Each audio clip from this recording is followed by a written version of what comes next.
What's going on, guys? Welcome back to my channel. This is Leo's Nerd Talk, and today we're talking about Twister.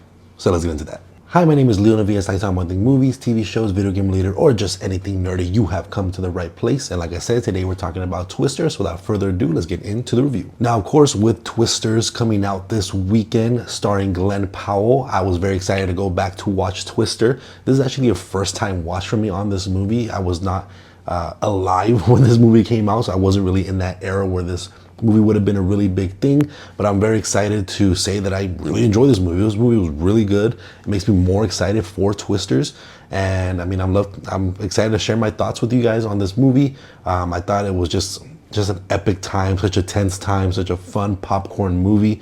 So with that being said, let's go ahead and get into my pros. But before I do that, make sure to share your excitement for Twisters in the comment section down below. Let me know what you guys think about the original Twister movie. Share your excitement again for Twisters. I'd love to hear all guys' thoughts in the comment section down below. Now, like I said, let's go ahead and get into the pros. And starting off with the pros, I think that this movie opens up with one of the best openers of all time. This movie was just intense right from the start, where you have this family experience a tornado warning, and this tornado is just ripping through their house, and they're trying to get to their cellar, trying to get into that underground bunker, the tornado bunker. And you hear the wind and the thunder and all this chaotic stuff going, and the dad, he's trying to hold the cellar door closed, and then it just rips open and he flies away into the tornado. Like, that is just such an awesome opening, and it sets the tone hard for this movie of what you're about to experience.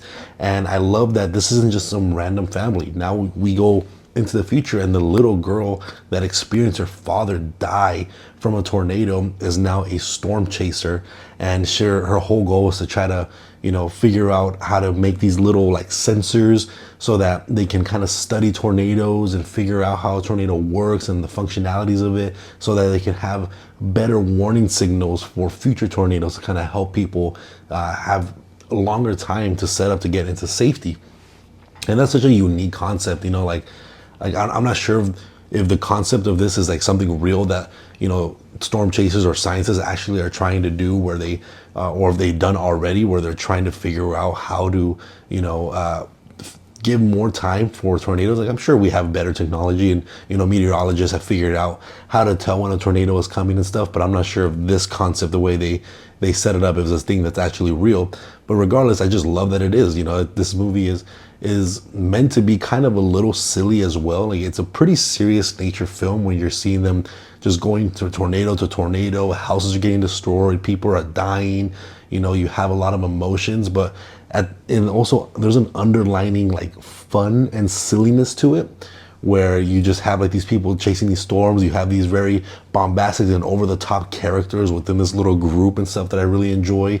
And just the nature of the whole movie just lends itself to be really fun and exciting and tense, where it doesn't really let off the pedal at all. You're just constantly going from tornado to tornado to tornado. And even when you have those little, small moments of downtime where they go to one of the main girls' house, her aunt's house, and they're having dinner, and they're all just talking about previous storms that they chased, previous tornadoes, and then they hear something on the radio, and you got another tornado that just landed, and they gotta go.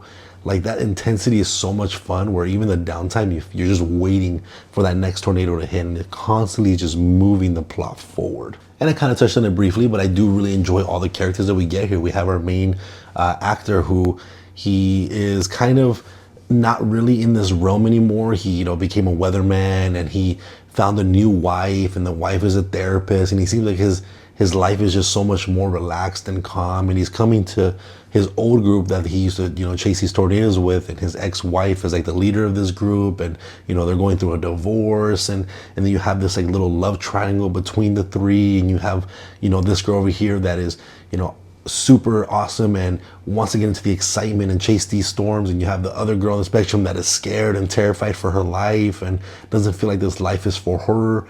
And it just makes for this really fun, kind of interesting love triangle. And then beyond that, like I said, you have people in the group that are just really fun characters and, you know, fun to kind of be around throughout the entire film. So you have great performances across the board when it comes to, you know, more integral characters with these kind of little love triangle, or even just the exterior characters that are just kind of there to be a fun time and still have some reason for them to be there. You still care for them at the end of the day. And I also like how you have like this group that's a lot more minimalistic, and, you know, they care about the science of it and figuring these things out to keep people safe. And then you have the other group that's kind of more of a corporation, and they care about the money and all these different things and stuff. So you have like this conflicting battle between the two, where you have someone, the corporate side, that they have all the best technology and all the best cars and sensors and stuff, and this more minimalistic group, and they're fighting each other, and this group tends to always prevail over them because they have that intuition on how to tell when a storm is coming.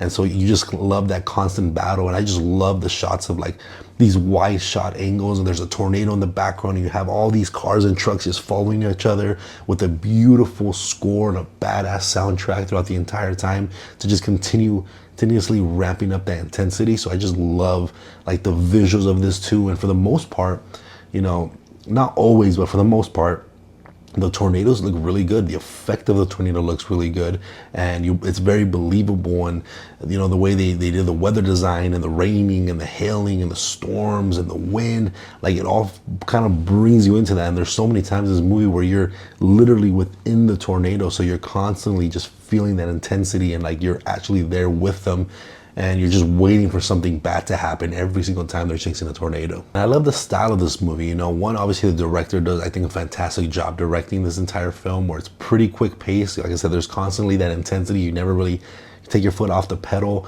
but it kind of has that spectacle flavor to it. And I think that kind of has a lot to do with that Steven Spielberg is an executive producer on this movie. So you kind of have like that Spielberg-esque when it comes to the spectacle of this film.